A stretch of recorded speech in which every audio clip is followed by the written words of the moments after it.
Start the story. Chapter 15। अंश हुआ परेशान और कितनी रात जागे तुम्हें इस दुनिया में लाने के लिए। अब तक हमने सुना, अंश अयंस को कॉल करके क्लब बुलाता है ताकि वह मिली और रिया को घर ले जा सके।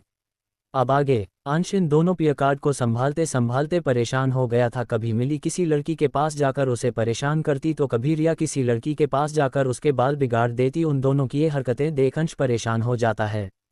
अंश दोनों को किसी तरह से बाहर ले जाने लगता है, तभी ये दोनों उसे अपना हाथ छुड़ाकर सबको परेशान करने लग जाती है। उन दोनों की हरकतों से अंश पागल हो चुका था। वह उन दोनों का हाथ पकड़कर खींचते हुए बाहर ले जाने लगता है।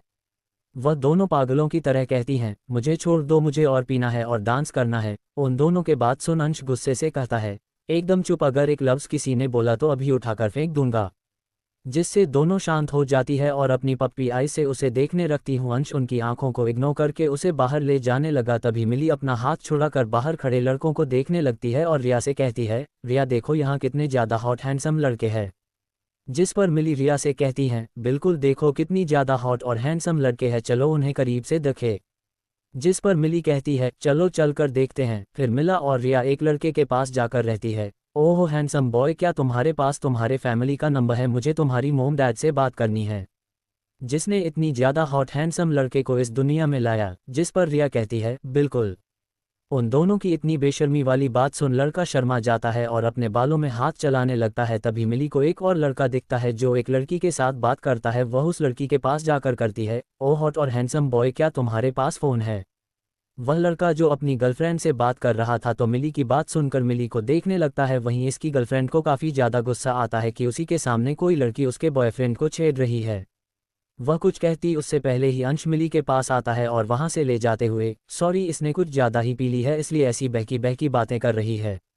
अंश की बात पर वह लड़की कुछ नहीं कहती। वही अंश मिली को ले जाकर कार में बैठाने जाता है।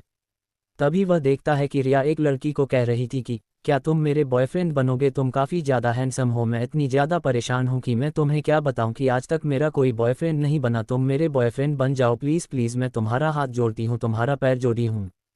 वह लड़का जो रिया के सामने खड़ा था, जिससे रिया अपने बॉयफ्रेंड बनने के लिए बात कर रही थी, रिया की बात सुनकर हैरान हो जाता है। उसे समझ में नहीं आता कि वह क्या बोले। वह कुछ बोलता उससे पहले ही अंश जाकर वहां से रिया को ले जाते हुए कहता है, इसकी बात पर ध्यान मत दो, यह पागल हो चुकी, कुछ ज़्यादा पीने के वजह से उल्टी सीधी बातें कर रही है। अंश की बात सुनकर वह लड़का समझ जाता है और कुछ नहीं कहता। वही अंश रिया को कार की तरफ ले जाने लगता है। तभी मिली को देखा है कि फिर वह किसी लड़की और लड़की के पास जाकर रहती है। तुम दोनों मुझे अपने फैमिली का नंबर दो ना, मैं जानना चाहती हूँ कि आखिर उन्होंने तुम्हें इस दुनिया में लाने के लिए कितनी रातें जाकर बिताई होगी। जिस पर वह दोनों लड़के और लड़कियां काफ़ी ज़्यादा शर्मा जाती हैं। वह लड़का उसे पकड़ते हुआ कहता है, देखो मिस। वह लड़का कुछ कहता उसे पहले मिली बोलती है, दिखाओ। तब वह लड़का चुप हो जाता है। उसे समझ में नहीं आता कि मिली क्या कह रही है। जब उसे समझ में आता है तो उसे और भी शर्माने लगती। तब वह मिली को समझाते कहता है, देखो तुम्हें अपने घर जाना चाहिए, तुमने काफ़ी ज़्यादा ड्रिंक कर लिया है। वह ये सब उसके कंधे पर हाथ रखकर एक भाई की तरह कह रहा था। वही उनसे कुछ दूरी पर एक लड़का काफ़ी गुस्से भरी नज़रों से मिली और उसे लड़के की हाथों की तरफ देख रहा था। उसे काफ़ी ज़्यादा गुस्सा आ रहा था। वह जल्दी से जाकर उसे लड़के को मिली से दूर करता है और करता है, खबरदार अगर इसे हाथ लगाया तो। वह मिली की तरह देखते हुए कहता, तुम यहाँ क्या कर रही हो और तुम्हारी हिम्मत कैसे हुई किसी और लड़के को टच करने की? जिस पर मिली उसे देखते हैं और कहती है। मिली नशे की हालत में सामने दिखाई दे रही थी। उसे सामने सब धुंधला धुंधला दिखाई दे रहा था और उसे एक इंसान के बजाय 3 इंसान को देख रही थी, जिसे उसे समझ में नहीं आता कि सामने एक इंसान खड़ा है कि 3 इंसान खड़े हैं। जब उसे साफ दिखता है तो वह देखती है कि सामने आदित्य खड़ा है। उसे आदित्य की बात सुन काफ़ी गुस्सा आता है। मिली कहती है, आदित्य तुम्हारी हिम्मत कैसी है मुझे छूने की? तुम होते कौन हो मुझे ये बताने वाले कि मुझे किसे छूना है और किसी नहीं? वह आदित्य का हाथ हटा देती। सामने कोई और नहीं आदित्य ही खड़ा था, जो कब से मिली की हरकतें देख रहा था। उसे मिली की हरकतें देख उसे काफ़ी गुस्सा आया था। उसे इस बात से और चिढ़ हो रही थी कि वह किसी लड़के के पास जाकर उससे ऐसी बातें कर रही थी। उसे जब बर्दाश्त नहीं हुआ तो वह मिली के पास जाकर उससे बातें करने लगा। आदित्य को मिली की बातों से काफ़ी ज़्यादा गुस्सा आ रहा था। वह मिनी को कंधे से पकड़ते हुए, तुम यहाँ क्या कर रही हो और तुम ये क्या कर रही हो और तुमने ड्रिंक क्यों की? उस पर मिली कहती है, तुमसे मतलब मैं जो चाहूँ वह करो, अब मैं तुम्हारे पीछे नहीं रहा रही तो तुम्हें इससे क्या फ़र्क पड़ता है? तुम्हें तो मुझसे कभी फ़र्क पड़ा ही नहीं था, तो आज क्यों पूछ रहे हो? तब आदित्य को समझ नहीं आता है कि वह आगे क्या बोले। आदित्य कुछ कहता उससे पहले अंश आता है और उससे मिली को छुड़ाकर अपने पास करते हो कहता है, खबरदार आदित्य सिंह, अगर दोबारा मेरी बहन को हाथ लगाया तो। जिस पर आदित्य कुछ कहता उससे पहले उसे कॉल आ जाती है और वह कॉल अटेंड करता है। तभी वह पीछे मुड़कर देखते हैं तो वहां मिली और अंश दोनों ही नहीं दिखते। जब वह सामने देखा है तो अंश मिली और रिया को ले जा चुका था। जब आदित्य कॉल अटेंड करने लगा था वह मिली को ले जाकर कार में बैठा देता है। रिया भी कार में ही बैठी हुई थी। वह मिली और रिया को देखते हुए कहता है कि अपने मुंह पर हाथ रखकर बैठ जाओ वरना तुम दोनों के लिए अच्छा नहीं होगा। जिस पर मिली कहती है आपसे बुरा हो भी कौन सकता है। अंश उन दोनों की बात इग्नोर करते हैं। कार स्टार्ट कर वहां से चला जाता है। कार में दोनों लड़कियां पागलों की तरह हंस रही थी और आपस में अजीबोगरीब बातें कर रही थी जिसे अंश काफी ज्यादा इरिटेट हो जाता है। तभी रिया अंश से कहती है अभी कार रुको। अंश कार नहीं रुकता तो वह उसके बाल खींचने लगती हैं, जिससे ना चाहते हुए अंश को कार रोकनी पड़ती है। कार रुकता है तभी वह दोनों बाहर निकालकर बाहर सड़कों पर खेलने लगते हैं। वह किसी छोटे बच्चों की तरह आपस में ही एक दूसरे को पकड़ रही थी, आप खेल रही थी। वैसे तो उसकी काफ़ी गुस्सा आ रहा था लेकिन उनकी ऐसी बच्चों जैसी हरकतें देख उसे हंसी आ रही थी। लेकिन फिर भी अपनी हंसी को कंट्रोल करते हुए वह उन्हें जाकर कहता है कि अभी की अभी कार में बैठो। जिसको वह दोनों नामें अपना सर हिला देती है और भागने लगते हैं, जिसे देख अंश काफ़ी ज़्यादा हैरान होती है और वह भी उनके पीछे भागते हुए रुक जाओ कहाँ जा रही हो। जिस पर मिली कहती है हम उड़ने की कोशिश कर रहे हैं। जिस पर अंश कहता है क्यों, तुम लोग क्या कोई परी हो या फिर कोई चिड़िया जो उड़ जाओगे। जिस पर रिया करती है हम चिड़िया नहीं परी है और आप अभी देखो हमारे पंख निकलेंगे और हम उड़ जाएंगे। उन दोनों की ऐसी बड़ी ही बकवास बातें सुन अंश काफ़ी ज़्यादा परेशान हो जाता है। वह कभी मिली को पकड़ता तो कभी रिया को। वह उन दोनों से काफ़ी ज़्यादा परेशान हो जाता है। मिली को अंश ने पकड़ लिया था और वह उसे कार में बैठाने ले जाता। तभी वह देखता है कि रिया भागने लगती है। वह जल्दी से मिली को कार में बैठाकर रिया के पास जाने लगता है। तभी रिया भागते हुए रुक जाती क्योंकि उसके सामने एक कार आकर रुक गई थी, जिससे वह अपने मासूम आंखों से उसे देखने लगती है। उसे समझ में नहीं आता कि यह अचानक से सामने क्या है। उसे सब धुंधला धुंधला दिख रहा था। तभी उसमें से आयांश निकलता है जो ये सब देख रहा था। वहां रिया के पास जाकर कहता है अभी कार में बैठो। जिस पर रिया बच्चों जैसा मुंह बनाकर कहती नहीं अभी मुझे खेलना है, और यह कहकर वह भागने वाली होती है। तभी आयांश उसका हाथ पकड़ लेता और उसे जल्दी से कार में बैठा देता है। तभी वहां अंश आता है और कहता है अच्छा हुआ आप आ गए वरना इन दोनों पागलों को संभालते संभालते परेशान हो गया था। अब आप जल्दी से रिया को उसके घर छोड़ दीजिए, मैं स्पीकर प्रिंसेस को ले जाता हूँ। जिस पर आयांश अपना सर हाँ में हिलाता है और दोनों कार में बैठकर घर के लिए निकल जाते हैं। कार में रिया आयांश की काफ़ी ज़्यादा परेशान कर चुकी थी। वह कभी उसके चेहरे को छूती, कभी उसकी बॉडी पर हाथ मिलाने लगती। वह कहती तुम्हारा चेहरा कितना ज़्यादा हैंडसम है, तुम्हारी बॉडी कितनी ज़्यादा हॉट और सेक्सी है, तुम्हें देख मुझे तो तुम्हारे साथ कुछ करने का दिल कर रहा है। वह रिया की ऐसी बात सुनकर उसे काफ़ी ज़्यादा शर्म और गुस्सा दोनों आ रहा था। वह रिया के दोनों हाथों को पकड़कर कहता है चुपचाप से बैठी रहो वरना तुम्हारे लिए अच्छा नहीं होगा। जिस पर रिया कहती है बिल्कुल नहीं, मुझे छूने दो, देखो कितना ज़्यादा अच्छा लग रहा है, और जल्दी से अपना हाथ छुड़ाने लगती है। लेकिन आयांश उसका हाथ नहीं छोड़ता और उसे हाथ पकड़ ही बैठा रहता है और कार चलने लगता है। रिया जब देखी है कि वह उसका हाथ नहीं छोड़ा तो उसके हाथ पर बाइट कर लेती है, जिससे आयांश को दर्द होता है और वह उसका हाथ छोड़ देते हैं। हाथ छूटने पर वह जल्दी से उसकी गोद में बैठ जाती है और उसके बॉडी को टच करने लगती है, जिससे आयांश अपने आप को काफ़ी अनकंफर्टेबल फील होता है।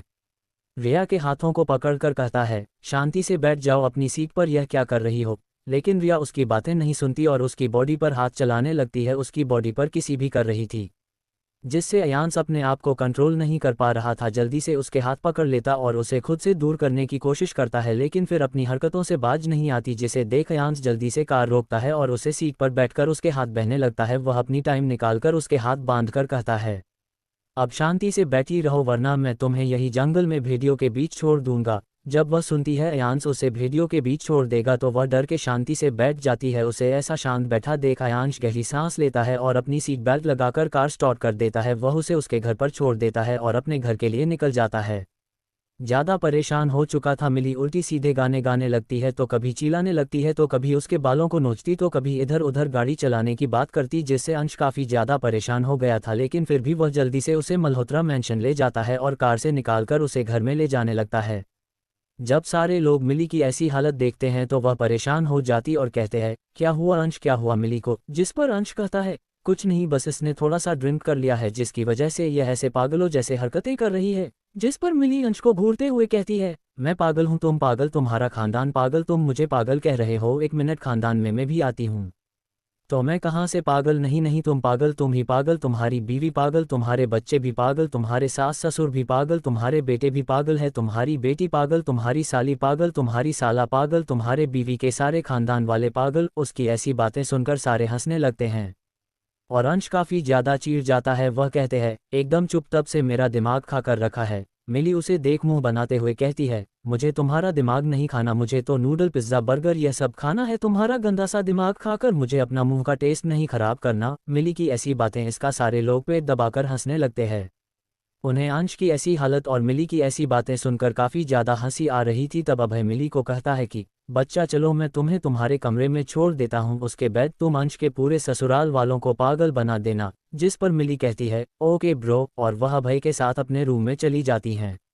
जाते वक्त कहती है कि मुझे पागल बोला था, वह पागल, मैंने उससे कुछ कहा नहीं और वह मुझे पागल कर रहा है। मैं उसे ऐसा सबक सिखाऊंगी कि वह याद रखेगा। और ऐसी उल्टी सीधी बातें करते हैं जा रही थी और अभय उसकी बातें सुन रहा था। वह मिली को कमरे में ले जाता है और उसे बेड पर सुला देते हैं और कहते हैं, अपनी आंखें बंद करो। जिस पर वीडियो अपनी आंखें बंद कर सो जाती है। थोड़ी देर बाद वह गहरी नींद में चली जाती है। जब अभय देखा है कि मिली गहरी नींद में चली गई तो वह उसे अच्छे से ब्लैंकेट से करता है और उसके रूम से बाहर चला जाता है। चैप्टर 16। मिली ने बताया रिया को कल रात की बात। अभय मिली को उसके रूम में ले जाकर सुला देता है। अब आगे अभय नीचे आता है, तब उसे अंश की बात सुनाई देती है जो कह रहा था कि अब हमें कुछ और करना होगा, आदित्य को प्रिंसेस से मिलने के लिए कुछ और करना होगा, वरना कहीं वह हमारी प्रिंसेस को हमसे दूर न कर दे। अंश की बात सुनकर अब नीचे आते हुए अभय कहता है, तुम्हारा क्या मतलब है, क्या हुआ है? जिस पर अंश कहता है कि हमने उसकी कंपनी में प्रॉब्लम कर दी जिससे वह इतने वक्त तक प्रिंसेस से दूर रहा, लेकिन आज वह प्रिंसेस से मिला। उसकी बातों से मुझे लग रहा है आदित्य प्रिंसेस से अट्रैक्ट हो रहा है, क्योंकि प्रिंसेस को एक लड़के से बात करते हुए देखा, उसे काफ़ी ज़्यादा गुस्सा आ रहा था और उसने प्रिंसेस पर गुस्से से बात की।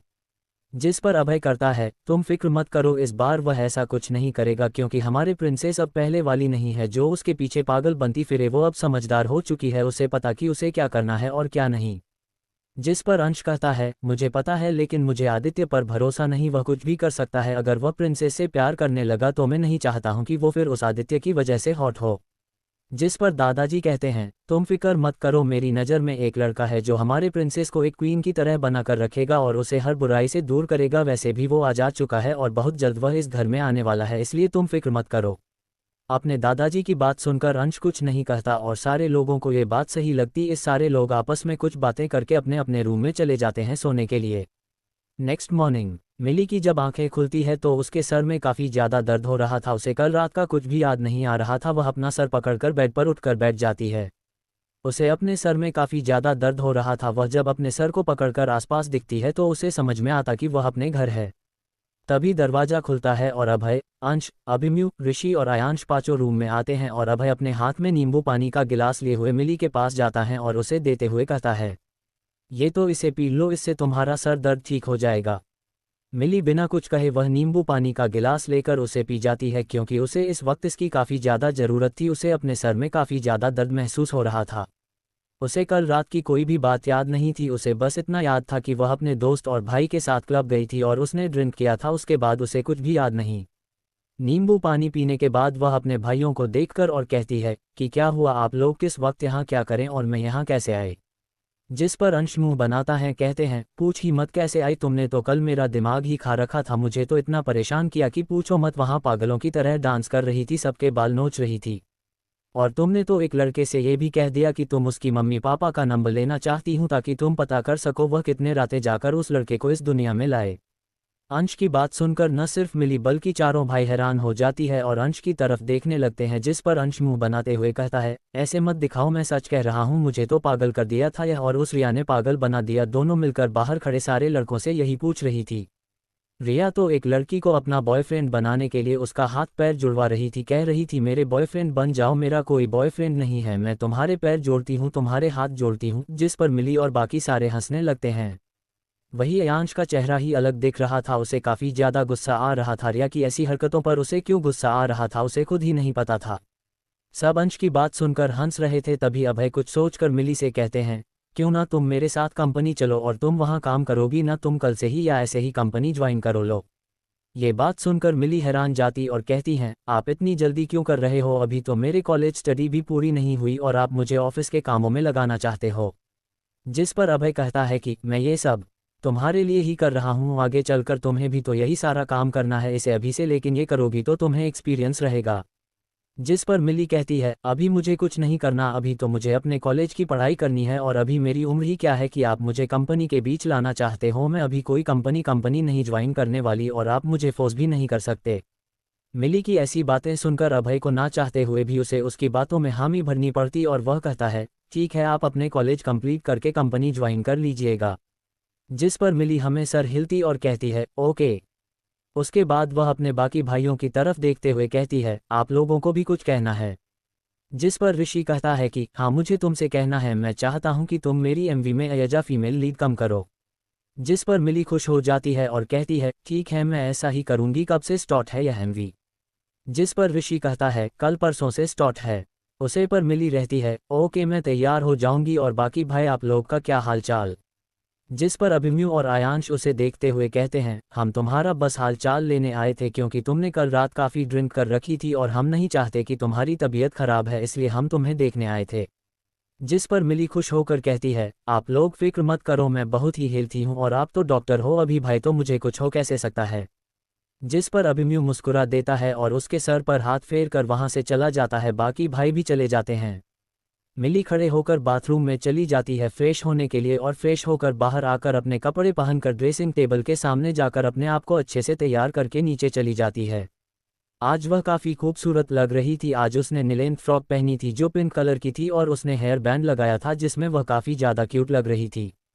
जब वह नीचे आती है तब सारे लोग देखते ही रह जाते हैं, वह आज काफ़ी प्यारी लग रही थी। चांदनी जी आती है और अपनी बेटी की नज़र उतार तू कहती कि मेरी बेटी को किसी की नज़र ना लगे। जिस पर गीता जी रहती आप फिक्र मत करो, हमारी प्रिंसेस को किसी की नज़र नहीं लगेगी। सारे लोग उसकी काफ़ी ज़्यादा तारीफ़ करते हैं। अपनी तारीफ़ सुन मिली काफ़ी ज़्यादा खुश हो जाती और वह अपने फैमिली के साथ बैठकर ब्रेकफास्ट करने लगते हैं। ब्रेकफास्ट करने के बाद वह कॉलेज के निकल जाती है। रोज की तरह अभय आज भी उसे कॉलेज ड्रॉप करता है और कहता है कोई भी प्रॉब्लम हो तुम मुझे बता देना, मैं सारी प्रॉब्लम सॉल्व कर दूं। जिस पर मिली कहती है आप फिक्र मत करो, मैं सारी प्रॉब्लम को अच्छे से फेस करना जानती हूँ। जिस पर अभी उसके सर पर हाथ फेरता है और वहाँ से चला जाता है। मिली कॉलेज के अंदर जाने लगती है, तभी पीछे से उसे रिया की आवाज़ आती है जो उसे अपने साथ चलने को कह रही थी। दोनों आपस में बातें करते हुए क्लास के अंदर जाने लगती है। मिली और रिया बातें करते हुए कॉरिडोर से होते हुए जा रहे थे। रिया कहती है तुम्हें पता है कि कल रात क्या हुआ और हमें घर को किसने पहुंचाया। जिस पर मिली कहती है मुझे तो मेरे भाई ने और तुम्हें तो आयांश भाई ने। जिस पर रिया रहती है वह फिर कुछ सोचते हुए कहती है आखिर कल रात हुआ क्या था, मुझे तो कुछ याद भी नहीं। जिस पर मिली को अंश की बात याद आती है तो उसे काफ़ी ज़्यादा हंसी आ रही थी। मिली को ऐसे हंसना देख रिया कहती है तुम ऐसे क्यों हंस रही हो, बेमतलब है। जिस पर मिली कहती है मैं बेमतलब का नहीं बल्कि तुम्हारी हरकतें याद कर कर हंस रही हूँ। जिस पर रिया कहती है अच्छा आखिर मैंने ऐसा क्या कर दिया जिसे तुम्हें इतनी हंसी आ रही है। जिस पर मिली कहती है पूछो ही मत, तुमने तो एक लड़के को प्रपोज तक कर दिया उसे अपने बॉयफ्रेंड बनाने के लिए। मिली की बात सुनकर रिया काफ़ी तेजी से चिल्लाकर कहती है क्या। मिली अपने कानों पर हाथ रखकर कहती है थोड़ा धीरे बोलोगी तो भी मुझे सुनाई देगा, मैं बाहरी नहीं हूँ जो इतनी तेज से चिल्ला रही हूँ। जिस पर रिया कहती है चिल्लाओ ना तो क्या करूँ, तुमने कहा कि मैं एक लड़के को प्रपोज किया अपने बॉयफ्रेंड बनाने के लिए। जिस पर मिली कहती हाँ अंश भाई ने तो यही कहा था, उन्होंने कहा था कि तुमने तो उसे लड़के से कहा कि वह तुम्हारा बॉयफ्रेंड बन जाए, उसके लिए तुमने उसके हाथ और पैर जोड़ने की बात कर रही थी। जिस पर रिया अपने सर पर हाथ रख लेती है, उसे तो कुछ याद भी नहीं था और मिली की बात सुनकर उसे अपनी हरकतों पर काफ़ी शर्मिंदा फील होना पड़ा था। वह मिली से कहती है और आगे क्या हुआ। जिस पर मिली कहती है आगे क्या होगा, उन्होंने बताया कि उन्होंने हमें घर में बैठकर घर ले गए लेकिन फिर भी हम उन्हें परेशान करते रहे। उन्होंने बताया कि हमने क्लब में सबको परेशान कर दिया, लड़कियों के बाद मुझे लड़कों को खूब परेशान किया और कई लड़कों से तो ये भी पूछ लिया कि उनके पास उनकी फैमिली का नंबर है जिससे हम उनकी माँ बाप से पूछ सके कि आखिर उन्होंने कितनी रातें जाकर उन लड़कों को इस दुनिया में लाया। मिली की बात सुनकर रिया का दिल कर रहा था वह कहीं गड्ढा खुदकर उसमें अपने आप को छुपा ले, उसे इतनी ज़्यादा शर्म आ रही थी उसके पूरा चेहरा गुलाबी हो गया था। वह मिली से कहते हैं अब शांत हो जाओ, मुझे तो समझ में नहीं आ रहा कि आखिर मैंने ऐसा क्यों कहा, मुझे इतनी शर्म आ रही है कि अभी यहाँ से मिस्टर इंडिया बनने का दिल कर रहा है। इस पर मिली हंसते हुए कहती है सिर्फ तुमने नहीं बल्कि मैंने भी ऐसा किया, मुझे भी काफ़ी ज़्यादा शर्म आ रही है लेकिन क्या करें, ये बात किसी को नहीं पता, यही अच्छी बात है। जिस पर रिया के कहती है, यह अच्छी बात तो है लेकिन अगर यह बात किसी को पता चली तो कितनी बुरी बात होगी। हमने एक लड़के को उससे उसकी फैमिली का नंबर मानकर उससे फैमिली से इतनी गंदी बात कही होती तो क्या होता है। जिस पर मिली भी कहते हैं, तुमने बिल्कुल सही कहा, इतनी बेशर्म वाली हरकत की होगी हमने। जिस पर रिया भी अपना सर हाँ में हिलती और कहती है, जल्दी चलो क्लास में, मुझे तो अब यहाँ रहा नहीं जाता, मुझे इतनी ज़्यादा शर्म आ रही है कि पूछो ही मत। जिस पर मिली कहती है, मैं पूछ नहीं रही हूँ क्योंकि मुझे भी पता है कि कितनी शर्म आ रही है। वह दोनों क्लास की तरफ जाने लगती है, तभी बीच में कोई मिली का हाथ पकड़कर अपनी तरफ का घुमा लेता है। मिली इस चीज़ के लिए तैयार नहीं थी, वह किसी के सीने से जा टकराती है। वह ऊपर सर उठाकर देखती है तो वह देखकर हैरान हो जाती क्योंकि यह किसी और ने नहीं बल्कि कि आदित्य ने उसका हाथ पकड़कर अपनी तरफ खींचा था। आदित्य को अपने हाथ पकड़ देख मिली उसे कहते हैं, यह क्या बदतमीजी है आदित्य, आखिर तुमने मेरा हाथ क्यों पकड़ा है। जिस पर आदित्य कहता है कि कल तुमने उस लड़के से बात की, तुम्हारी हिम्मत कैसे हुई है उस लड़के से ऐसी बातें करने की। जिस पर मिली कहती है, मैं जिससे चाहूँ जैसे चाहूँ वैसे बात कर सकती हूँ, तुम होते कौन हो मुझे ये सब पूछने वाले। मिली के बात सुनकर आदित्य को और भी गुस्सा आने लग गया था। एक तो कल रात वह किसी लड़के से बात कर रही थी, ऊपर उसके सवालों के जवाब देने के बजाय उसे इतनी रूडली बिहेव कर रही है। आदित्य को काफ़ी ज़्यादा गुस्सा आ रहा था। वह मिली के कंधे को पकड़ते हुए कहता है, खबरदार अगर किसी लड़के की करीब गई भी तो वरना मैं तुम्हें छोड़ूंगा नहीं। जिस पर मिली उसके हाथों को झांकते हुए कहती है, मैं जिसके चाहूँ उसके करीब जाऊँ, जिससे चाहूँ उससे बात करूँ, तुम्हारा मुझ पर कोई हक नहीं है समझे। मैं तुम्हारी कोई गर्लफ्रेंड नहीं हूँ तो तुम मुझसे ऐसी बातें करें। तुम्हारी गर्लफ्रेंड रोशनी है तो जाकर यह सारे भाषण रोशनी को दो, मुझे नहीं। मिली की बातें सुनकर आदित्य को काफ़ी ज़्यादा गुस्सा आ रहा था। तभी रिया आदित्य को देख उसे घूरते हुए कहती है, तुम्हारी दिक्कत क्या है, जब मिली तुम्हारे पीछे थी तब तुम्हें मिली की ज़रा सी भी कदर नहीं थी और अब वह तुमसे दूर है तो तुम उससे ऐस बड़ी बात कर रहे हो। भूलो मत तुम्हारी गर्लफ्रेंड रोशनी है, मिली नहीं जो तुम उस पर इतने हुक्म चला रहे हो। जाकर यह सारे हुक्म रोशनी पर चलाओ और अगली बार से मेरे दोस्त से बात करने से पहले 1000 बार सोच लेना क्योंकि इसका जवाब काफ़ी भारी पड़ेगा। आदित्य रिया की बात सुनकर काफ़ी ज़्यादा गुस्सा में आ जाता है और वह कहता है, मैं तुमसे बात नहीं कर रहा, मैं मिली से बात कर रहा हूँ। जिस पर मिली कहती है, मेरा भी वही जवाब है जो रिया ने दिया, अगली बार से तुम मेरे आसपास भी भटके तो मैं तुम्हारी हड्डियां तोड़कर रख दूंगी। भूलो मत कि मैं अब तुम्हारे पीछे पागलों की तरह घूमने वाली मिली नहीं हूँ। अब मुझे तुमसे कोई भी मतलब नहीं, तो मैं भी यही चाहूंगी कि तुम्हें भी मुझसे कोई भी मतलब ना हो, हमेशा की तरह। और यह कहकर वह दोनों वहां से चली जाती है। आदित्य को मिली की बातों से काफ़ी ज़्यादा गुस्सा और जलन महसूस हो रही थी, उसे यह बिल्कुल भी पसंद नहीं आ रहा था कि मिली उससे ऐसी बात करे। वही उसके पीछे रोशनी खड़ी थी जो ये सारी बातें काफ़ी देर से देख व सुन रही थी। उसे समझ में आ चुका था कि अब आदित्य मिली को पसंद करने लगा। वह गुस्से से आदित्य को देखते हैं और वह भी अपने क्लासरूम की तरफ चली जाती है। उसे आदित्य पर काफ़ी ज़्यादा गुस्सा आ रहा था। उसे समझ में नहीं आता कि जब मिली उसके पीछे थी तब वह उसने एक बार भी उसका ध्यान नहीं दिया, अब वह मिली उसके पीछे नहीं है तो वह उसके पीछे क्यों पागलों की तरह बनता फिर रहा है। उसे यह सारी बातें सोचकर काफ़ी गुस्सा आ रहा था। उसने कुछ सोच रखा था मिली के लिए जो मिली को या तो आदित्य से काफ़ी दूर कर देगा या फिर कुछ ऐसा होगा जो किसी ने नहीं सोचा होगा। आखिर क्या करने वाली है रोशनी, क्या आदित्य मिली को लेकर अपनी फीलिंग को समझ पाएगा और क्या होगा इस कहानी में, क्या रोशनी की प्लानिंग से मिली हो जाएगी बर्बाद या फिर होगा कुछ ऐसा जो किसी ने न सोचा होगा। जानने के लिए सुनते रहे।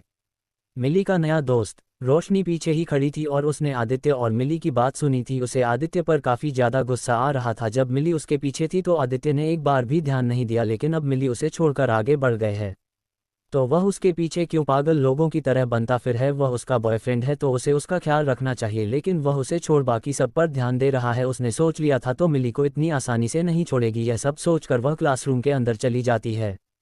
अब आगे क्लासरूम में मिली अपनी जगह पर जाकर बैठ जाती है, वहीं रोशनी उसके बाद आदित्य अभी क्लासरूम के अंदर आ जाते हैं और अपने अपने जगह पर बैठ जाते हैं। आदित्य रोशनी पर ज़रा सा भी ध्यान नहीं दे रहा था। उसने मिली की बातें याद कर काफ़ी ज़्यादा गुस्सा आ रहा था और वह बार बार गुस्से से मिली को ही देखा था। वही बाकी सारे लड़के और लड़कियां जो क्लास में मौजूद थे वह आदित्य की यह हरकत देख रहे थे। उन्हें समझ में नहीं आ रहा था कि आखिर आदित्य मिली हो ऐसे घूर क्यों रहा है, क्योंकि किसी ने भी मिली और आदित्य की बात नहीं सुनी थी। उसे वक्त बहुत ही कम लोग थे और क्लास का टाइम था, इसलिए ज़्यादातर बच्चे क्लास में चले गए। वैसे उनको पढ़ने का ज़्यादा शौक नहीं था, लेकिन फिर भी वह क्लासरूम में चले गए, इसलिए किसी ने आदित्य और मिली की बहस नहीं सुनी। उन्हें लगा कि मिली आदित्य को इग्नोर कर रही है, इसलिए आदित्य को इससे फ़र्क पड़ रहा है, इसलिए वह आपस में गॉसिप करने लगे। वही यह सब मिला भी सुन रही थी, लेकिन उसने ज़रा सा भी ध्यान देना जरूर नहीं समझा। वह अपने किताब निकाल कर पढ़ने लगे और रिया भी उसके साथ आपस में बातें कर रही थी और पढ़ रही थी। थोड़ी देर बाद क्लास टीचर भी क्लास में आ गए और पढ़ाने लगे। हाफ पीरियड के बाद सारे बच्चे कैंटीन की तरफ चले गए। मिली और रिया भी कैंटीन की तरफ जाने लगी। वह कैंटीन की तरफ पहुंचती तभी उन्हें एक लड़की की आवाज़ सुनाई दी जो मिली को बुला रहा था।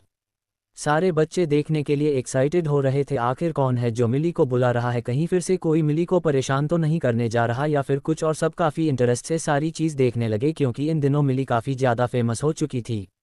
वह इस कॉलेज के बुली से भी काफ़ी अच्छे तरीके से हैंडल कर रही थी जिसे अब किसी को भी उनसे डर नहीं लगा था। इसलिए क्लास के बुलीस मिली को परेशान नहीं करते। उन्हें पता था कि अगर उन्होंने उसे परेशान किया तो उन्हें इस स्कूल से क्या इस देश से भी बाहर फेंकवा दिया जाएगा।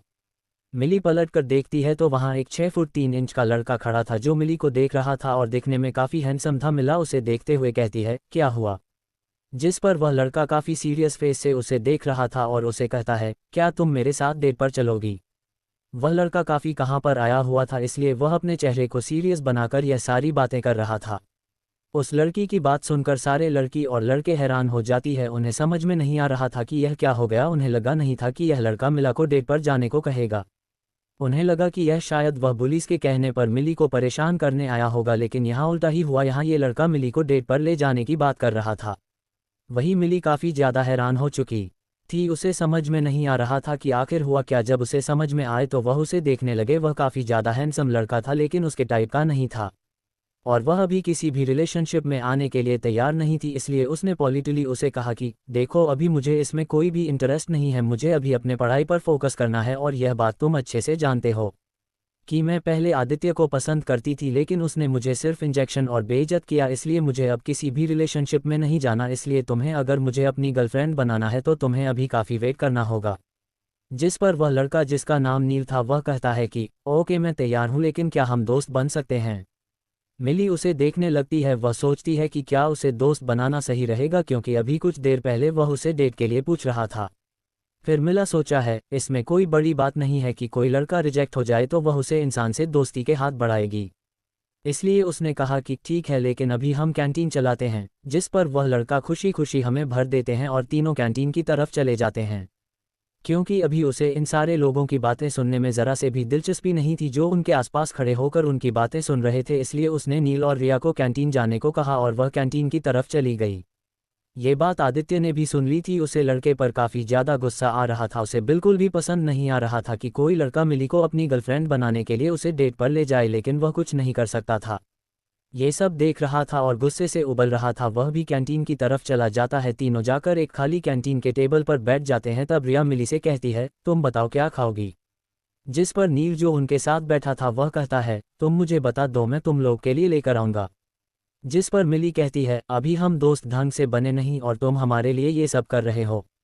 जिस पर नील करता है कि दोस्ती का फौजी होता है अपने दोस्त के लिए कुछ करना, और मैंने सोचा था कि अगर तुमने मुझे रिजेक्ट कर दिया तो मैं तुम्हें दोस्त बनाने को कहूँगा। मुझे लगा कि तुम मुझे दोस्त भी नहीं बनाओगी, लेकिन तुमने मुझे अपना दोस्त माना। इसे मुझे काफ़ी ज़्यादा खुशी हुई क्योंकि आज तक मुझे सिर्फ लो और मिडिल क्लास होने की वजह से कोई भी दोस्त नहीं बनता था। इसलिए मुझे लगा कि तुम भी मुझे बाकी लोगों की तरह रिजेक्ट कर दूंगी और मेरे लो क्लास होने पर इंसल्ट करोगे, लेकिन तुमने ऐसा कुछ भी नहीं किया और तुमने मेरी ना सिर्फ दोस्ती एक्सेप्ट की बल्कि मुझे अच्छे से बात भी की। जो इस कॉलेज में बहुत ही गिने चुने लोग होंगे जो मुझसे ऐसी बात करते होंगे, इसलिए मैं ये सब करना चाहता हूँ। मैं तुम्हारे साथ एक अच्छा दोस्ती का रिश्ता बनाना चाहता हूँ। मैं वादा करता हूँ कि ज़िंदगी में अगर मुझसे कुछ हो सका मैं तुम्हारी हमेशा हेल्प करूँगा।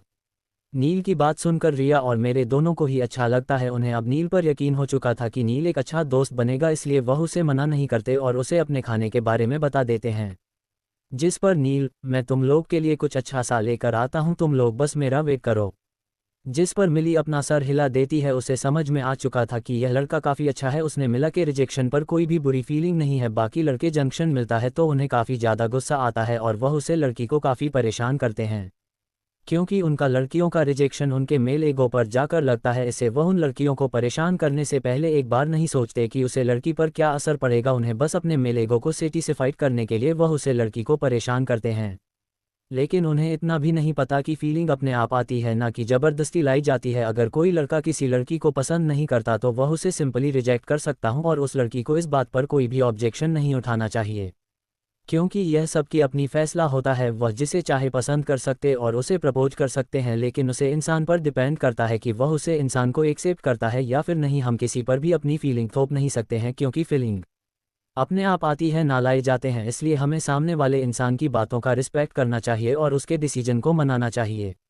लेकिन ये लड़का अलग था, इसे रिजेक्शन मिलने के बाद कुछ नहीं कहा क्योंकि इसे शायद पता था कि इसका जवाब यही होगा, इसलिए उसने दोस्ती का हाथ बढ़ाया था। मिली को उसके साथ दोस्ती करने से कोई भी दिक्कत नहीं थी, वह भी उससे दोस्ती का हाथ थामने के लिए तैयार थी और वह तीनों दोस्त भी बन चुके थे। वह दोनों अभी बातें कर रहे थे, तभी आदित्य वहां आ जाता है और मिली को देखते हुए कहता है, तुम्हें उसे दोस्त बनाने की क्या ज़रूरत थी? तुमने उसका प्रपोजल रिजेक्ट कर दिया तो उसे दोस्त क्यों बनाएं? जिस पर मिली उसे देखती है और कहती है, इससे तुम्हें क्या, मैं जिसे चाहूँ दोस्त बनाऊँ, जो चाहूँ करूँ, तुम्हें उससे क्या? जिस पर आदित्य को काफ़ी ज़्यादा गुस्सा आता और वह कहता है, तुम पहले मेरे पीछे थे, आखिर ऐसा क्या हो गया जिससे तुम मुझे आप पसंद नहीं करती? जिस पर मिली रहती है, तुम खुद जानते हो कि तुम्हें छोड़ने की क्या वजह है, तुम्हारे पीछे मैंने 2 साल अपने बर्बाद किया तुम्हारे लिए, ना जाने मैं क्या कुछ नहीं किया, लेकिन आखिर में मुझे क्या मिला? सिर्फ दर्द, तकलीफ और रिजेक्शन। इसलिए मैंने सोच लिया था और उसे वक्त भी मैंने तुम्हें पहले ही बता दिया था कि ये लास्ट है, लेकिन तुमने बिना सोचे समझे उसे रिजेक्ट कर दिया, तो अब तुम्हें रिग्रेट क्यों हो रहा है? आदित्य मिली की बात सुनकर चुप हो जाता है, लेकिन उसे उस लड़की का मिली का दोस्त बना बिल्कुल भी पसंद नहीं आ रहा था, इसलिए वह मिली से कहता है, देखो अगर तुमने मुझे रिजेक्ट किया, ये मुझे समझ में आता कि मैंने तुम्हारे साथ गलत किया। उसने गहरी सांस लेकर आएगा कहा, इसलिए तुमने मुझे रिजेक्ट किया, लेकिन तुम उससे दोस्ती क्यों कर रही है? वह तुम्हारे लायक नहीं है।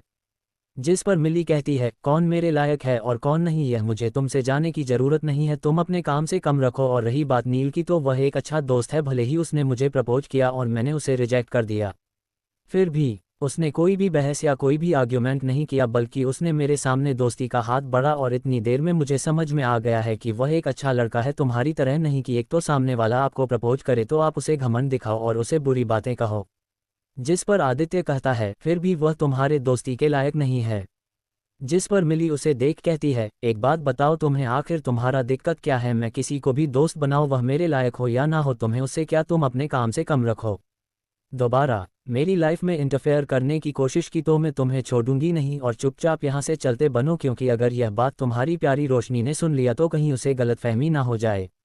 जिस पर आदित्य शांत हो जाते हैं, उसे समझ में नहीं आता कि वह क्या करे। वह कुछ कहता उससे पहले मिली कहती है कि मुझसे बहस मत करो, अपने पीछे खड़ी रोशनी यानी कि अपनी गर्लफ्रेंड से बात करो, क्योंकि वह काफ़ी देर से शायद हमारी बातें सुन रही थी और उसे तुम्हारा ऐसे मुझसे बात करना पसंद नहीं आया होगा, इसलिए जाकर उसे मनाओ।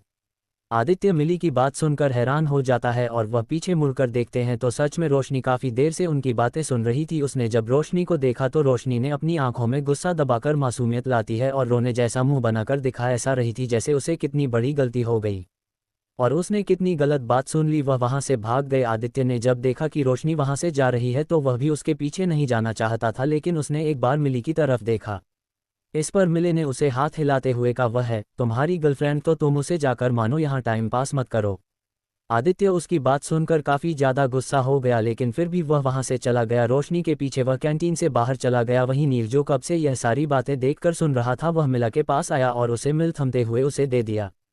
वह तीनों आपस में बैठकर खाने लगे। नील एक बार भी मिली से कुछ नहीं पूछा था, उसे मिली की दोस्ती अच्छी लगे। उसने इतनी देर में उसके लिए बहस की, इससे पहले किसी ने भी उसे अच्छे से बात तक नहीं की थी, क्योंकि वह एक मिडिल क्लास लड़का था, इसलिए कोई भी उसे अच्छे से बात नहीं करता था। क्योंकि इस कॉलेज में ज़्यादातर हाई क्लास लोग के ही बच्चे पढ़ते थे, इसलिए कोई भी उसे भाव नहीं देता था। लेकिन मिली ने उसके लिए ज़्यादा नहीं तो थोड़ा ही सही लेकिन स्टैंड लिया और उससे अच्छे से बात की। इसी से वह काफ़ी ज़्यादा खुश था और उसने मिली से कोई भी सवाल नहीं पूछा। वह उसे अपनी एक अच्छी दोस्त मान चुका था। उसने पहले ही सोच लिया था कि अगर मिली उसे रिजेक्ट कर देगी तो वह एक बार उसकी दोस्त बनने के लिए कोशिश ज़रूर करेगा, और उसने मिली से दोस्त बनने को कहा, जिस पर मिली ने उसे हामी भी भर दी और यह जानकर उसे काफ़ी ज़्यादा खुशी हुई। उसने खुशी खुशी मिली का दोस्ती वाला हाथ पकड़ लिया और वह उसे एक लॉयल दोस्त बनकर दिखाएगा। वह उसके लिए हर वह चीज़ करेगा जो उसे हो पाएगा। वह मिली की हमेशा मदद करेगा। वह तीनों ऐसे ही अपना लंच करते हैं और अपने क्लासरूम की तरफ चले जाते हैं। वह बाकी क्लास लेते हैं और घर के लिए निकल जाते हैं। तीनों पार्किंग एरिया में आती है और अपने अपने व्हीकल से चले जाते हैं। मिली भी अपने घर से घर को चली जाती है। वही आदित्य जो रोशनी को मनाने के लिए उसके पीछे गया था, वह रोशनी को पकड़कर कहता है कि देखो रोशनी, ऐसा कुछ भी नहीं है, मैं बस ऐसे कह रहा था। जिस पर रोशनी एक मासूम चेहरा बनाते हुए कहती है कि मुझे पता है तुम्हारे दिल में अभी भी मिली ही है, इसलिए तुम्हें मुझे बताने की ज़रूरत नहीं है। मैं ही पागल इंसान थी जो तुमसे प्यार कर बैठी और तुम्हारी गर्लफ्रेंड बनने के लिए तैयार थी अभी, जबकि मुझे ये समझना चाहिए था कि तुम अभी भी मिली से प्यार करते हो। जिस पर आदित्य कहता है, ऐसा नहीं है, मैं मिली से प्यार नहीं करता, बस मैं नहीं चाहते कि मेरे सामने कोई इंसान के साथ गलत हो। जिस पर रोशनी कहती है, तुम्हें उसकी फिक्र करने की ज़रूरत नहीं है, उसकी सारी फैमिली है उसकी फिक्र करने के लिए, और वैसे भी वह तुमसे इतने अच्छे से बात भी नहीं करती, फिर भी तुम उसकी इतनी फिक्र कर रहे हो। जिस पर आदित्य भी सोच में पड़ जाता है कि वह सच में उसकी फैमिली है तो वह उसकी फिक्र ना करे, जिस पर वह रोशनी को देखा है और कहते हैं, मैं अब उसकी कोई भी फिक्र नहीं करूँगा, मैं सिर्फ और सिर्फ तुम पर ही ध्यान दूंगा। और उसे गले लगा लेता है। रोशनी भी उसके गले लगा का अपना सर उसके सीने पर रख देती है और उसके चेहरे पर खतरनाक सी मुस्कान आ जाती है। वह अपने मन में कहती है, मुझे पता है आदित्य कि तुम ना चाहते हुए भी मिला के बारे में सोचोगे, इसलिए मैंने कुछ ऐसा सोच रखा है जिससे तुम सिर्फ मेरे रहोगे और उसे मिली को मैं बर्बाद कर दूंगी, बस इंतजार करो। फिर वह दोनों अलग होते हैं और अपने क्लासरूम की तरफ चले जाते हैं, क्योंकि लंच पीरियड खत्म हो चुका था और क्लास खत्म होने के बाद वह सारे अपने अपने घर को निकल जाते हैं। चैप्टर दादाजी मिलने पहुंचे किंग्स इंडस्ट्रियल शिमला डाक हाउस। उसे बड़े से घर के मास्टर बेडरूम में एक लड़का मीरे के सामने अपने बाल सेट कर रहा था। वह दिखने में काफ़ी ज़्यादा हॉट और हैंडसम लग रहा था। उसने ऊपर से नीचे तक ब्लैक कपड़े पहने हुए थे, black 3 piece suit, black leather shoes और हाथ में रिस्ट वॉच, कान में एक ब्लैक कलर के इयररिंग, जो उसके लुक पर काफ़ी ज़्यादा किलर लुक दे रहा था। वह अपने बालों को सेट कर परफ्यूम लगता है और अब खुद को आईने में देखा है। वह इतना ज़्यादा हैंडसम था कि कोई भी लड़की उसके पीछे दीवानी बनती फिरे। वह लड़का अपने लैपटॉप और फ़ोन लेकर नीचे आता है और डाइनिंग टेबल पर बैठकर अपना ब्रेकफास्ट करने लगता है। ब्रेकफास्ट करने के बाद वह घर से बाहर निकलता है और सामने खड़ी कार में जाकर बैठ जाता है। वह जैसे ही कार में बैठता है, ड्राइवर जाकर ड्राइविंग सीट पर बैठकर कार स्टार्ट कर देता है और वह कार अपनी मंजिल के लिए निकल जाती है। रोड पर कई सारे कारों का काफिला जा रहा था। वह करीब 20-25 कार थी और 20-25 कारों के बीच वाले कार में वह लड़का बैठा हुआ था। वह लड़का अपने गोद में लैपटॉप लेकर बैठ जाता है और काम कर रहा था। वह सारी कार जाकर एक बहुत ही बड़ी ऊंची बिल्डिंग के सामने जाकर रुकती है। King corporation. यह एक बहुत ही ऊंची बिल्डिंग है जो आसमानों को छुट्टी हुई नजर आ रही थी। वह कंपनी से शिमला ही नहीं बल्कि पूरे देश में नंबर 1 पर थी और वहां काम करने वाले हर इंसान काफ़ी ज़्यादा खुश नसीब था, क्योंकि बहुत ही कम लोगों को इस कंपनी में जॉब मिलती है।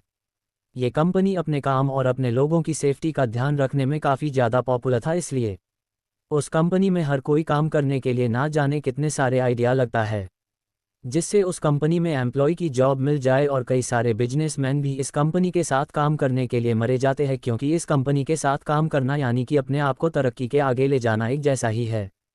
वह कारों का काफिला उसे कंपनी के गेट पर जाकर रुक जाती है। जब गेट पर रुकती है तब बहुत सारे बॉडीगार्ड कर से निकलते हैं। उसके बाद पैसेंजर सीट से एक लड़का निकलता है और जाकर बैक साइड का दरवाज़ा खोलता है। बैक सीट का जब दरवाज़ा खुलता है तो एक हॉट और हैंडसम लड़का उस घर से अपने ब्लेजर को ठीक करते हुए निकलता है। जब वह निकलता है तो सारे बॉडीगार्ड उसके आसपास खड़े हो जाते हैं ताकि कोई भी इंसान उस लड़के के पास ना जा सके। उस लड़के को देखकर वहां खड़े हर लड़का या लड़की उसे लड़के को ही देखने लगते हैं। वह लड़का दिखी इतना ज़्यादा हैंडसम रहा था कि कोई भी उसे देखने से ना रोक सके। लड़कियां तो उसे देखकर आहें भरने लगती है। वह लड़का बड़े ही स्टाइल और एटीट्यूड से कंपनी में जाने लगता है। जब वह कंपनी में पहुंचता है तो सारे एम्प्लॉइज खड़े होकर उसे ग्रेट करने लगते हैं, लेकिन वह उनका ध्यान नहीं देता और अपने पर्सनल लिफ्ट की तरफ चला जाता है। वह पर्सनल लिफ्ट में जाकर अपने फ्लो का बटन दबा देता है। उसके साथ उसका पीए भी था जो उसके साथ ही जा रहा था। उस लड़के के चेहरे पर इस वक्त कोई भी भाव नहीं था, जिससे किसी को भी पता नहीं चलता था कि आखिर उस लड़के के दिमाग में चल क्या रहा है। वह लिफ्ट अपने फ्लो पर रुकता है तो वह उसे लिफ्ट से निकालकर अपने ऑफिस की तरह चला जाता है और उसका पीए भी अपने केबिन की तरफ चला जाता है। उस फ्लो पर सिर्फ 2 ही ऑफिस थे, एक उस लड़के का और दूसरा उसके पीए का। वह लड़का जाकर अपने ऑफिस में अपने डेस्क पर जाकर बैठ जाता है और फाइलों को पढ़ने लगता है। वह अपने फाइलों में लगा ही था कि तभी दरवाज़ा नॉक होता है। तब वह लड़का अपनी ठंडी आवाज़ में कहता है, कम इन।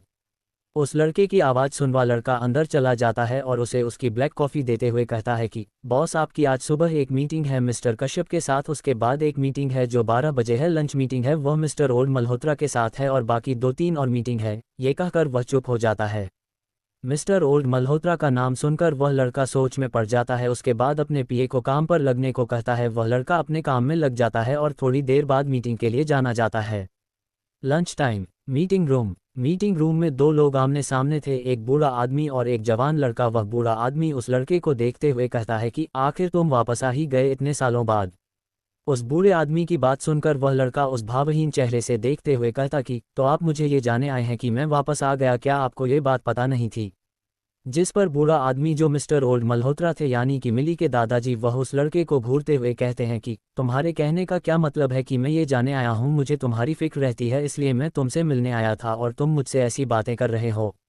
जिस पर वह लड़का दादाजी को देखता है और कहता है कि आप ही ऐसा सवाल कर रहे हो कि मुझे ऐसा जवाब देना पड़ रहा है जब आपको पता है कि मैं आया हुआ हूँ और आपके सामने हूँ, तो ऐसा सवाल आप पूछकर खुद को बेवकूफ़ी तो बना रहे। जिस पर दादाजी उसे घूरते हैं, फिर कहते हैं कि मैं आपसे कुछ बात करना चाहता हूँ। वह लड़का बोरियत से देखता है और कहता है, इसके अलावा भी आपको कुछ काम है? जिस पर दादाजी कहते हैं, मेरे पास बहुत कम है लेकिन ये सबसे ज़रूरी काम है, इसलिए मैं तुम्हें ये काम सौंप रहा हूँ। जिस पर वह लड़का उन्हें बोरियत से देखते हुए कहता है, ठीक है बोलिए क्या काम है, अगर मुझे पसंद आया तो मैं करूँगा, अगर नहीं पसंद है तो मैं इसकी गारंटी नहीं देता।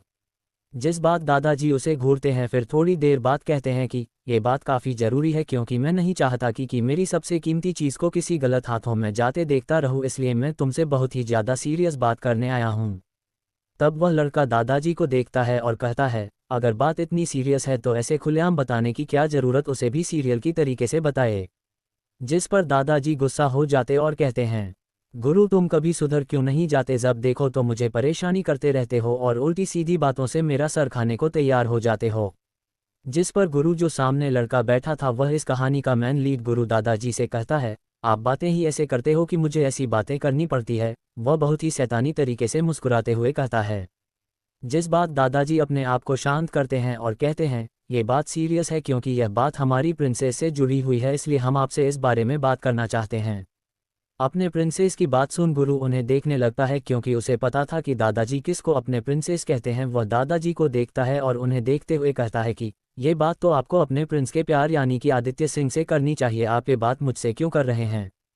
क्योंकि वही तो आपका होने वाला पोता दामाद है, तो आपको ये बात उससे करनी चाहिए। अगर यह बात उसे पता चले कि आपने इतने बड़े बात मुझे बताए ना कि उसे, तो आपकी प्रिंस को कितना बुरा लगेगा। जिस पर दादाजी कहते हैं, ऐसा कुछ भी नहीं होगा, और रही बात उसे आदित्य सिंह की, तो मेरी पोती ने उसे छोड़ दिया है, वह अब कभी भी उस आदित्य सिंह के पीछे अपना वक्त जाया नहीं करेंगी। वह कभी भी उसे आदित्य सिंह को अपना लाइफ पार्टनर नहीं चुनेंगी क्योंकि उसने यह बात हमें बताए। जिस पर गुरु कहता है, ये बात कोई नई बात थोड़ी ही है, आपकी पोती हमेशा यही तो करती है। जिस पर दादाजी उसे देखते हैं और सीरियस तरीके से कहते हैं, ऐसा था लेकिन अब नहीं है, हमारे पोती अब बदल चुकी है, वह अब पहले जैसी नहीं रही, उनके अंदर हमने बहुत सारे बदलाव देखे हैं। वह पहले घमंडी और बिगड़ल बच्चे की तरह रहती थी और अपने आगे किसी को भी कुछ नहीं समझती थी, लेकिन अब वह बदल चुकी है, अब वह हर किसी की बात सुनती है और उनकी आंखों में जो एटीट्यूड और घमंड था वह सब खत्म हो चुका है। उनकी आंखों में हमने बस प्यार और बड़ों के लिए रिस्पेक्ट देखी है। और रही बात कि वह आदित्य को फिर से पसंद कर लेगी, तो मैं तुम्हें बता देता हूँ कि उसने आदित्य से 1 महीने पहले ही अपने सारा रिश्ता तोड़ दिया था और 1 महीने से उसने आदित्य से कोई भी रिश्ता नहीं रखा है। और यह बात हमें अपने सीक्रेट जासूस से पता चला, क्योंकि हमने उनके पीछे अपने सीक्रेट बॉडीगार्ड लगाए थे जो हमारी पोती को हर तरीके से बचा सके, और वह आप ही है। जिस पर गुरु उन्हें देखने लगता है और कुछ भी नहीं करता। तब दादाजी कहते हैं कि मुझे पता है कि तुम मिली को पसंद करते थे हमेशा से, लेकिन तुम्हारी फैमिली की वजह से तुम अपने पढ़ाई के लिए अब्रॉड चले गए, लेकिन अब हम चाहते हैं कि तुम अब हमेशा हमारे पोते को अपने पास अपने साथ सुरक्षित रखोगे और बुराइयों से बचा सको, क्योंकि हमारे पोती अब पहले की तरह नहीं रही, वह बहुत ही प्यारी और मासूम हो गई है। भले ही वह आदित्य को छोड़ चुकी है, लेकिन वह आदित्य से 2 सालों से प्यार करती थी, इसलिए हम नहीं चाहते कि फिर से उन्हें उसे आदित्य से प्यार हो जाए और फिर से उन्हें उतने दर्द तकलीफ मिले, इसलिए हम चाहते हैं कि तुम्हारा और मिली की शादी हो जाए। जिस पर गुरु उन्हें देखते हुए कहता है कि क्या आपकी पोती इसके लिए तैयार होगी, क्या वह मुझसे शादी करने के लिए तैयार होगी? जिस पर दादाजी कहते हैं, बिल्कुल वह ज़रूर होगी, वह हमारी बात नहीं डालेंगे क्योंकि उन्होंने हमसे कहा था कि वह हमारे सारे बातें मानेंगे और हमें यकीन है कि वह आपसे शादी करने के लिए भी तैयार हो जाएंगे। जिस पर गुरु कुछ नहीं कहता है और उन्हें देखा है। तब दादाजी कहते हैं, हमने सोचा था कि हम आपकी कंपनी में उन्हें आपकी असिस्टेंट बनने, लेकिन वह अभी कोई भी कंपनी में काम नहीं करना चाहती, इसलिए अभी हम उन्हें कुछ भी नहीं करने को कह रहे, लेकिन हम चाहते हैं कि आप उनके दिल में अपने लिए जगह खुद बनाएं, बाकी का काम हम संभाल लेंगे। जिस पर गुरु कुछ नहीं कहता है और वह उन्हें देखने लगता है। तब दादाजी कहते हैं, अब हम चलते हैं, आप अपना ख्याल रखिएगा और यह बात हम आपके फैमिली से भी बात कर लेंगे। जिस पर गुरु उन्हें देखा है, उसके बाद अपना सर हिलाकर उनके साथ चला जाता है। थोड़ी देर बाद गुरु अपने ऑफिस में आते हैं और अपने ऑफिस चेयर पर बैठकर अपने लैपटॉप ओपन करता है। तभी उसे अपने लैपटॉप के स्क्रीन पर एक लड़की की फ़ोटो दिखती है जो काफ़ी ज़्यादा खूबसूरत और मासूम दिख रही थी। गुरु उसे देखते हुए कहता है कि आखिर अब तुम मेरी होगी, अब मैं तुम्हें कभी खुद से दूर जाने नहीं दूंगा। भले ही इतने सालों से मैं तुमसे दूर रहा, लेकिन तुम्हारी हर एक पल की खबर मैंने रखी और मैं उसे आदित्य सिंह को छोड़ूंगा नहीं। उसने तुम्हें जितना दर्द दिया उससे कहीं ज़्यादा दूंगा।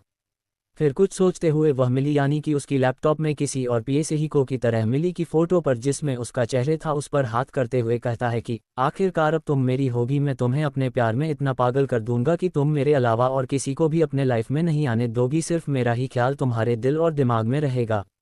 वह ये सारी बातें कहीं साइको की तरह कह रहा था। वह मिली से कहता है कि you are mine baby, you are mine, और तुम्हें मुझसे कोई भी नहीं छीन सकता। मैं तुम्हें पूरी दुनिया से चुराकर अपने पास रख लूँगा और तुम्हें कभी भी किसी को भी नहीं देखने दूंगा। You are my love, my life, you don't know how much I love you, you don't know how much crazy for you and you don't know who do I am with you। वह ये सारी बातें psycho की तरह कह रहा था। उसकी आंखों में जुनून, दीवानगी, पागलपन और बेइंतहा चाहत थी। वह मिली को काफ़ी देर तक देखा है, भले ही वह फ़ोटो थी, लेकिन वह उससे ऐसी बातें और ऐसे देख रहा था जैसे सच में उसके सामने मिली ही हो। वही कॉलेज में मिली जो अपने पढ़ाई में लगे हुए थे, उसे अचानक से हिचकी आने लगती है। उसका दिल अचानक से काफ़ी तेज़ी से धड़कने लगता है। उसी को समझ में नहीं आ रहा था कि आखिर यह अचानक से हुआ क्या। वह अपने दिल वाली जगह पर हाथ रख लेती है।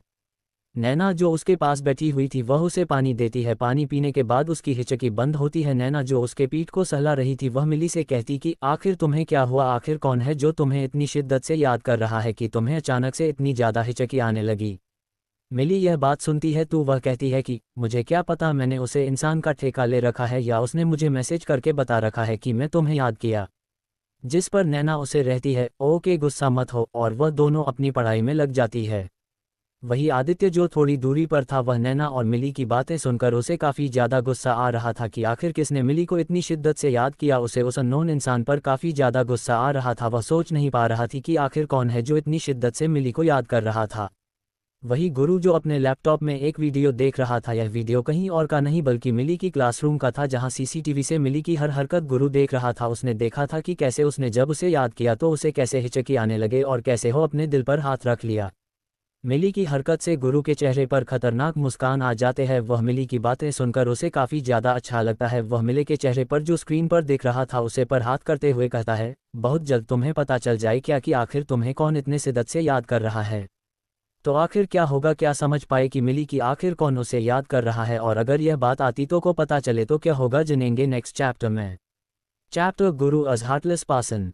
शाम के समय गार्डन एरिया में दादाजी, दादी जी और बाकी औरतें बैठे हुए थे जो आपस में बातें कर रही थी और शाम की चाय पी रहे थे। तभी एक कार मल्होत्रा मैंशन के अंदर आता है जिसमें से मिली बाहर निकलती वह घर के अंदर जाती है। उससे पहले उसकी नज़र गार्डन एरिया में बैठे अपनी फैमिली पर पड़ती तो वह वहाँ चली जाती हैं। वह अपने दादा दादी के पास वाली कुर्सी पर जाकर बैठ जाती है और अपने दादा दादी और बाकी लोगों को ग्रेट करती है। जिस पर दादी जी मिली को देखते हुए कहती हैं आओ हमारी प्रिंसेस, आप भी हमारे साथ बैठकर चाय की चुस्की लो। जिस पर मिली कहती है बिल्कुल मैं तो लूँगी, आखिरकार मुझे इतने अच्छे फैमिली के साथ चाय पीने को मौका जो मिल रहा है, और वैसे भी मुझसे अभी तक किसी ने ये पूछा ही नहीं कि मुझे भूख लगी है कि नहीं। ये सारी बातें मिली बहुत मासूमियत से कह रही थी जिससे सामने वाले को लगे कि सच में उसके घर वाले उससे कुछ भी खाने को नहीं पूछते। मिली की ऐसी मासूमियत और बातें सुनकर दादी जी हंसने लगते हैं और बाकी औरतों का मुंह बन जाता है। पहले चांदनी जी कहते हैं कि यह तुम क्या कर रहे हो बेटा, हम भी तो तुमसे पूछने वाले थे। जिस पर दादी जी ने पहले पूछ लिया तो इसमें हमारी क्या गलती है।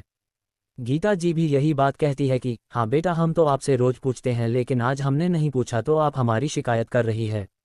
और माया जी देखा कि बाकी लोग कैसे मिली को मना रहे हैं और वह अपनी चाय पीने में, तभी सारे लोगों ने उनकी तरफ देखा जिससे वह हड़बड़ा गई और उसने लगी कि आप लोग मुझे ऐसे क्यों देख। जिस पर दादी जी कहते हैं हम इतनी मेहनत से उसे मनाने की कोशिश कर रहे हैं और आप कुछ बोल ही नहीं रही है। तब माया जी कहते हैं कि मैं क्या बोलूं, मुझे तो कुछ समझ में नहीं आ रहा है। जिस पर मिली कहती है यही कि आप भी मुझसे यही कहने वाली थी लेकिन इससे पहले दादी जी ने कह दिया। जिस पर थोड़ी देर के लिए सन्नाटा छा जाता है। फिर अचानक से दादाजी की हंसने की आवाज़ आती है जो उन सभी की बातें सुन रहे थे और अपनी हंसी को काफ़ी देर तक कंट्रोल करते रहे, लेकिन उन्होंने जब मिली की बात सुनी तो वह हंसने लगे। वही बाकी औरतों का मुंह बंद किया। बता दादी जी ने मिली से कहा कि तुम क्या कर रही हो। जिस पर मिले कहते हैं कि वही जो आप लोग कह रहे हो, आपने मुझसे पूछा तो बाकी लोगों ने भी यही कहा कि वह मुझसे पूछने वाले थे लेकिन आपने पूछ लिया, वही बातें मैंने रिपीट कर दिया।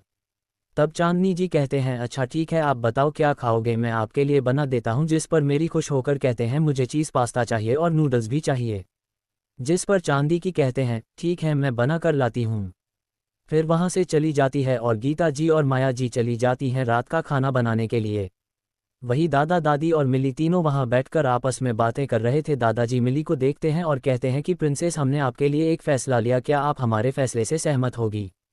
जिस पर मिली कहते हैं, अगर आपने कोई फैसला लिया है तो जरूर सोच समझ कर ही लिया होगा और मेरे भले के लिए ही दिया होगा, तो मुझे इनका कैसे हो सकता है। जिस पर दादाजी खुश हो जाते हैं और उन्हें काफ़ी अच्छा लगता है कि उनकी पोती उनकी प्रिंसेस उन पर इतना भरोसा करती है कि वह उसके लिए कोई भी गलत फैसला नहीं लेंगे। लेकिन फिर भी वह अपनी बात कहने से थोड़ा डर और घबरा रहे थे कि कहीं मिली उनकी बात से इनकार ना कर दे। तब वह थोड़ा घबराहट और डर को अंदर करते हैं। बिल्ली से कहते हैं कि यह आपकी ज़िंदगी का सबसे बड़ा फैसला है और हम चाहते हैं कि यह फैसला अब सोच समझ कर ले, क्योंकि इस फैसले से आपकी पूरी ज़िंदगी जुड़ी हुई है। मेरे को उनकी बातें उतनी समझ में नहीं आती, लेकिन जितनी समझ में आ रही थी उसने बस इतना समझ नहीं आ रहा था कि दादाजी की खाने का मतलब, अगर उसने कोई भी फैसला किया उसे उसकी ज़िंदगी पर इफ़ेक्ट पड़ेगा। इसलिए उसने पहले सोचा कि वह पहले दादाजी का फैसला सुनेंगे, उसके बाद कोई रिएक्शन देगी। ये सोचकर वह दादाजी को देखती हैं और कहती है, पहले आप अपना फैसला सुनाएं, उसके बाद मैं उस फैसले के बाद बताऊंगी कि मुझे वह फैसला मंजूर है या नहीं। मैं बिना पूरी बात जाने कोई भी फैसला नहीं लूंगी। जिस पर दादाजी के माथे पर थोड़ी सी सीखना जाती और वह अपने बात को खाने के लिए थोड़ा इंतजार करते हैं। उसके बाद कहते हैं कि देखिए, हमारा एक दोस्त है जिसके बारे में आपको बहुत ही अच्छे से पता है, जिसका नाम अद्विक प्रताप है। आप प्रताप फैमिली को बहुत अच्छे से जानती है। उन्हें का पोता गरुड़ा प्रताप वापस आ चुका है और हम चाहते हैं कि आपकी और उनकी सगाई हो जाए। ये कहकर वह चुप हो जाते हैं और मिली का चेहरा देखने लगते हैं, जिसके चेहरे पर कोई भी भाव नहीं था, या यूँ कहें कि वह किसी सच में गुम हो गई थी। तब दादाजी देखते हैं कि मिली कोई भी जवाब नहीं दे रही। तब वह मिली से कहते हैं, हम आपके साथ ज़बरदस्ती नहीं कर रहे हैं, बाकी हम चाहते कि आप ये फैसला सोच समझ कर दे। आपके पास काफ़ी वक्त है, आपके पास 1 महीने का व्रत है, क्योंकि 1 महीने बाद हम आपकी सगाई होगी। अगर आपको ये रिश्ता मंजूर है तो काफ़ी अच्छी बात है, अगर नहीं तो भी हमें आपके फैसले पर कोई भी दिक्कत नहीं है। हमें बस आपकी खुशी से मतलब है, जिस चीज़ में आपकी खुशी है हमें वह चीज़ मंजूर है। आप अपना फैसला सोच समझ कर ही लीजिएगा, आप पर कोई भी दबाव नहीं डाला जाएगा। जिस पर मिली जो करके देर तक कुछ सोच रही थी, वह दादाजी की बात सुनकर उन्हें देखते हैं, फिर कहती है, जी दादाजी, मैं बिल्कुल सोच समझ कर ही फैसला लूंगी। मुझे पता है कि आपने जो भी फैसला लिया है, चाहे वह मेरी शादी हो या सगाई, आपने मेरी भलाई के लिए ही फैसला लिया, इसलिए मैं आपको बहुत जल्दी अपना फैसला सुना दूंगी। तब दादाजी अपना सर हिला देते हैं। उन्हें इतना तो पता चल गया था कि उनकी पोती उनकी किसी भी फैसले को कभी भी गलत नहीं समझेंगे, इसलिए उन्होंने मेरे को इतना वक्त दिया था ताकि वह कोई सही फैसला ले सके। उन्हें पता था कि अब आदित्य को वह पसंद नहीं करती, लेकिन फिर भी उन्हें डर था कि कहीं मिला वापस से आदित्य की बेचना पड़ जाए, इसलिए उन्होंने मिले और अपने दोस्त की पोती के साथ सगाई तय कर दी थी। दादी जी जो अपने पति और पोती की बातें सुन रही थी, उन्होंने बीच में बोलने की ज़रा से भी जहमत नहीं की, क्योंकि वह नहीं चाहती थी कि उनके किसी भी बात से कोई प्रॉब्लम आए, इसलिए उन्होंने चुप रहना ही सही समझा। थोड़ी देर बाद मिली अपना पास्ता और नूडल्स एंजॉय कर रही थी कि तभी बाकी सारे भाई बहन भी आ गए। हंसते देखा कि मिली अपना मेल एंजॉय कर रही थी, तब वह जाता है और उसके प्लेट से नूडल्स लेकर खाने लगता है, जिससे मिली गिर जाती है और कहती है, जाकर खुद के लिए बना मेरे नूडल्स में हाथ डालना बंद करो। जिस पर अंश कहता है, थोड़े से तो खा, इतना खागा तो मोटी हो जाएगी, तो तुझे कोई लड़का पसंद कैसे करेगा, कहीं वह लड़के तुझे देखते ही भाग ना जाए तो इतनी मोटी जो दिखेगी। जिस पर मिली गुस्सा हो जाती है और उसके पैर पर अपना पर मरते हुए कहती है, ऐसा बिल्कुल भी नहीं होगा, और वैसे भी मेरे लिए दादाजी ने एक अच्छा सा हस्बैंड ढूंढ लिया है जो मुझे मोटे होने के बाद भी मुझसे उतना ही प्यार करेगा, तुम्हारी तरह नहीं जो हर वक्त मुझे परेशान करता रहे। आज जो मिला की प्लेट से नूडल्स लेकर खाने लग रहा था, वह मिली की बात उनके खास नहीं लगता है और अयस जो उसके पास बैठा था वह उसे पानी देता है। अंश पानी पीकर उसे देखा है और कहता है, ये तुम क्या कह रही हो, दादाजी ने तुम्हारे लिए एक लड़का पसंद किया और तुमने हाँ भी कर दी। जिस पर मिली रहती है, ऐसा नहीं है, मैंने हाँ अभी नहीं किया, दादाजी ने मुझे 1 महीने का टाइम दिया, उन्होंने कहा कि 1 महीने के अंदर में अपना फैसला सुनाओ। जिस पर आज कहता है, मतलब तुमने अभी फैसला नहीं सुनाया, अपनी अप्रूवल नहीं दिए है, क्या तुम उसे लड़के से मिली हो, क्या वह लड़का तुम्हें जानता है क्या, और तुमसे पहले भी मिल चुका है क्या, वह तुम्हारे बारे में जानता है। अंश ऐसे ही कई सवाल करता है, जिसे मिला परेशान हो जाती है और उसके मुंह में नूडल्स डालते हुए कहती है, अपना मुंह बंद करो, और रही बात तुम्हारे सवालों की तो मैं पहले ही बता दूं, वह हमारे दादाजी के दोस्त का पोता है जो कई सालों बाद इंडिया वापस आया है। दादाजी ने उसी से मेरी सगाई फिक्स किया, अभी मैं उससे मिली नहीं हूँ, इसलिए मेरा दिमाग मत खाओ, अगर खाना ही है तो अपने लिए नूडल बनाकर खाओ, मेरे नूडल में से एक नूडल भी मैं तुम्हें नहीं दूंगी। जिस पर आज का मुंह बन जाता है और कहता है कि दे दो ना, थोड़ा सा दे देने में तुम्हारा क्या चल जाएगा, कौन सा तुम्हारी प्रॉपर्टी मांग रहा हूँ। जिस पर मिली रहती है, ये प्रॉपर्टी से कम थोड़ी ही है, यह इतना ज़्यादा अच्छे और टेस्टी हैं कि इसके सामने मैं कुछ भी छोड़ने को तैयार हो जाऊं। जिस पर आज का मुंह बन जाता है, तब चांदनी जी आती है और उसे भी पस्त और नूडल देखकर कहते हैं, ये लोग खा लो और झगड़ा मत करो। वही उसके बाकी भाई जो उन दोनों की बातें सुन रहे थे वह अपने मन में यही सोच रहे थे कि दादाजी ने यह फैसला क्यों लिया, क्योंकि उन्हें पता था कि जिसके साथ मिले की सगाई फिक्स हो रही है वह कोई मामूली इंसान नहीं है, वह कोल्ड 100% है, लेकिन उसकी कई सारी मिस्ट्री है। वहीं मिले बहुत ही मासूम और शैतान लड़की, अगर उन दोनों की सगाई हो गई या शादी हो गई तो क्या वह उनकी प्रिंसेस को अच्छे से रख पाएगा कि नहीं, क्योंकि मिली काफ़ी ज़्यादा शैतान थी और हमेशा कोई ना कोई कांड करते रहती थी और शोर मचाते रहती थी, लेकिन उसे ज़्यादातर शांति पसंद करती है, उसे ऐसे लोग बिल्कुल नहीं पसंद। वह यही सोचकर टेंस हो रहे थे कि क्या उनकी प्रिंस वहाँ जाकर खुश रहेगी। अगर उनकी प्रिंसेस वहाँ खुश नहीं रही तो उनके दिमाग में बहुत सारे बातें घूमने लगते हैं, लेकिन वह कुछ कहते नहीं। वह यही सोचे कि उनकी प्रिंसेस जो भी फैसला लेगी वह उनके साथ रहेंगे। बाकी सारे भी शाम का नाश्ता करके आपस में बातें करने लग जाते हैं, क्योंकि वह घर में ये रूल था कि शाम को सारे लोग बैठकर अपने अपने दिन की बातें बताएंगे और फैमिली के साथ टाइम स्पेंड करेंगे। ये रूल दादी जी ने बनाया था क्योंकि वह अपने बच्चों को दिन में ना सही लेकिन शाम को वह सारे लोग एक साथ बैठकर अपनी फैमिली को खुश देखे, इसलिए उन्होंने ये रोल बनाया।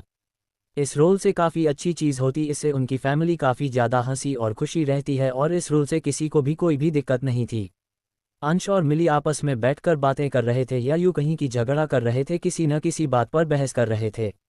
वही अभय दादाजी के पास बैठकर उनसे ये पूछने आया था कि वह मिली की सगाई किस करने वाले हैं और क्यों। वह दादाजी से पूछता है, दादाजी अपने प्रिंसेस की सगाई किस करने को कहा है और आप इतनी जल्दी यह सब क्यों करें, अभी तो वह बहुत ही ज़्यादा छोटी है। जिस पर दादाजी उसे देखते हैं और कहते हैं, हमें पता है कि हम क्या करें और हम ये सब अपनी पोती की भलाई के लिए ही कर रहे हैं, क्योंकि हम नहीं चाहते कि हमारे पोती को उस आदित्य की वजह से कोई भी दर्द हो, क्योंकि हमने देखा है कि अब आदित्य को मिली की हर एक बातों से काफ़ी ज़्यादा इफेक्ट हो रहा है। हम नहीं चाहते कि हमारी पोती फिर से उसे आदित्य से प्यार करें और फिर से वह आदित्य हमारी पोती को दर्द और तकलीफ दे, इसलिए हमने यह फैसला लिया कि हम अपने पोते की सगाई अपने दोस्त के पोते से करवाना चाहते हैं। जिस पर अभिमन्यु कहते हैं, हमें पता है दादाजी आप हमारी प्रिंसेस के लिए हमेशा सही फैसला लेंगे, लेकिन आपकी किसी दोस्त के साथ आपने हमारे प्रिंसेस की सगाई फिक्स किया। जिसको दादाजी कहते हैं, हमने अपने सबसे अच्छे दोस्त अद्विक प्रताप के पोते गरुड़ा प्रताप के साथ सगाई फिक्स किया और हमें पता है कि वह हमारे पोती को बहुत ही अच्छे से और सुरक्षित रखेगा। जिस पर ऋषि कहता है कि दादाजी आपको पता है ना कि गुरु कैसा है, वह बहुत ही ज़्यादा गुस्सैल और साइको किस्म का लड़का है, आपको पता ही है कि उसे लड़कियों से कितनी ज़्यादा चढ़ता है। अगर उसकी सगाई हमारी प्रिंसेस से हो गई तो कोई ही वह हमारे प्रिंसेस को हट ना कर दे।